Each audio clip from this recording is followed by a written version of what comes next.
ओम गंग गणपतये नमो नमः। श्रीमद्भागवत महापुराण तीर्थ्य स्कंधा 18 अध्याय हिरण्याक्ष तथा बराह भगवान का युद्ध। 18वां अध्याय। मैत्रेय वाच तदेव माकर्ण जलेश भाषितं महामनास्तादिगण दुर्मदः हरे विरदित्या गतिमंगन नारदाद रसातल निर्विवेशं तवरिंत।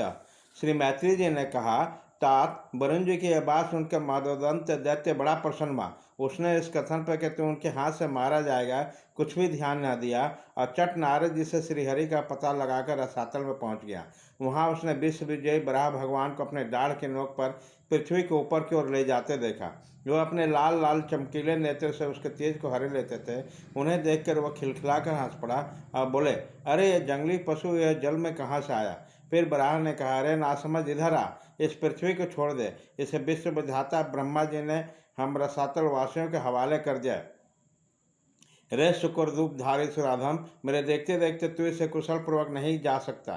तो माया से लुक छिप कर ही दैत्यों को जीत लेता है और मार डालता है। क्या इसी से हमारे शत्रुओं का हमारा नाश करने के लिए तुझे पाला? मूर्ख, तेरा बल तो तेरी जोग माया ही, और कोई पुरुषार्थ तुझमें थोड़ी है। आज तुझे समाप्त करके मैं बंधुओं का शोक दूर करूंगा। जब मेरे हाथ से छूटी हुई गदा के प्रहार से सिर फट जाने के कारण तू मर जाएगा, तब तेरी आराधना करने वाले जो देवता और ऋषि है वो सब भी जड़ कटे हुए वृक्षों के भांति स्वयं ही नष्ट हो जाएंगे।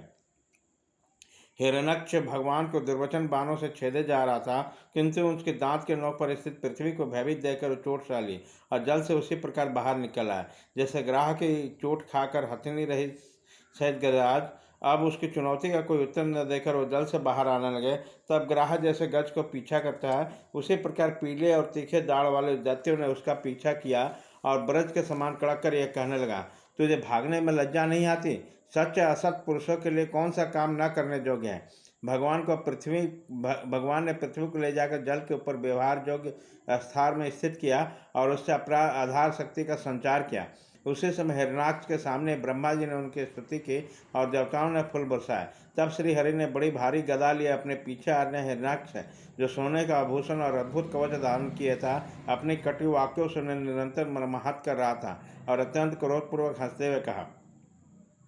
श्री भगवान ने कहा, अरे सचमुच ही हम जंगली जीव हैं, जो तुझ जैसे ग्राम से कुत्तों को ढूंढते फिरते हैं। दुष्ट वीर पुरुष तुझ जैसे मृत्यु पास में बंधे हुए अभागा जीव को आत्मश्लाघा ध्यान नहीं देते। हम रसातल वासियों को धरोहर चुराकर और लज्जा चुरा छोड़कर तेरी गद्दा के भय से यहाँ भाग आए। हमने ऐसे संवार किया कि तेरे जैसे आदित्य बैरियों के सामने युद्ध में ठहर गए। फिर भी हम जैसे तैसे तेरे सामने खड़े हैं। तू जैसे बलवान से बैर बांधकर हम जा भी कहाँ सकते हैं।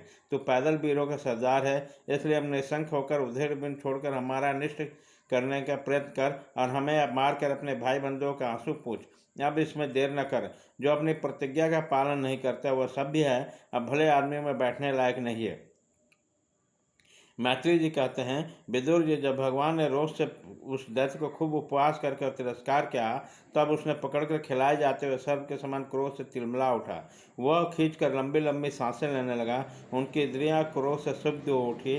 वह दुष्ट दैत्य ने बड़े वेग से लपक कर भगवान पर गदा का प्रहार किया, किंतु भगवान ने अपनी छाती पर चलाए हुए शत्रु को गदा को प्रहार को कुछ टेढ़े होकर बचा लिया।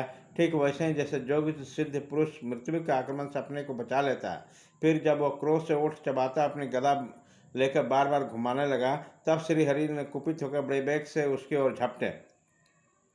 सौम्य स्वभाव विदुर जी, तब प्रभु ने शत्रु को दाएं भाग पर गदा की चोट की, किंतु गदा योग में कुशल हिरण्याक्ष ने उसी बीच में से गदा पर ले गया। इस प्रकार श्री हरि और हिरण्याक्ष एक दूसरे के जीतने की इच्छा से अत्यंत क्रुद्ध होकर आपस में भारी गदाओं से प्रहार करने लगे। उसी समय दोनों में ही जीतने की होड़ लगी। दोनों के अंग गदाओं के चोट से घायल हो गए। अपने अंगों के घाव में बहने वाले रुधिर की गंध से दोनों का क्रोध बढ़ रहा था और दोनों ही तरह तरह के पैतरे बदल रहे थे। इस प्रकार गौ के लिए आपस में लड़ने वाले दो साढ़ों के समान उन दोनों में एक दूसरे के जीतने की इच्छा से बड़ा भयंकर युद्ध हुआ। विदुर जी, इस प्रकार हिरण्याक्ष और माया से बड़ा रूप धारण करने वाले भगवान यज्ञ मूर्ति पृथ्वी के लिए देश मानकर युद्ध करने लगे, तब उसे देखने के लिए वहाँ ऋषियों के सहित ब्रह्मा जी आए। वे हजारों ऋषियों से घिरे हुए थे। जब उन्होंने देखा कि दैत्य बड़ा शूरवीर है, उसमें भय का नाम भी नहीं है, मुकाबला करने में भी समर्थ है, उसके पराक्रम को चूर करना बड़ा कठिन काम है, तब वो भगवान आदि शुक्र रूप नारायण से इस प्रकार कहने लगे। तब श्री ब्रह्मा जी ने कहा, देव, मुझसे वर पाकर ये दुष्ट बड़ा प्रबल हो गया।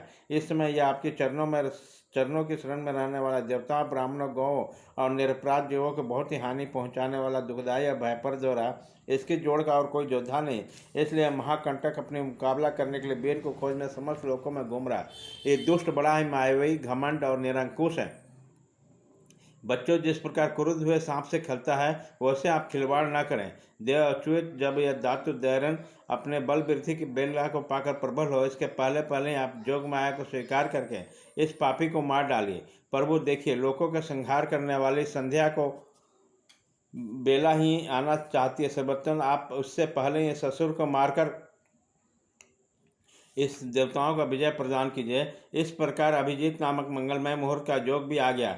अतः आप सूर्य हम लोगों के कल्याण के लिए सिर के अर्जुन दैत्य से निपट लीजिए। प्रभु, इसकी मृत्यु आपके ही हाथ बधी है। हम लोग के लिए बड़े भाग्य है कि स्वयं ही आप काल रूप आपके पास आ पहुंचा। अब आप युद्ध में बलपूर्वक से मारकर लोगों को शांति प्रदान कीजिए। इति श्री महामद्भागवते महापुराणे पारमहंस्य सहितां तीर्थ स्कंदे हिरण्याक्ष वधे 10वां अध्याय।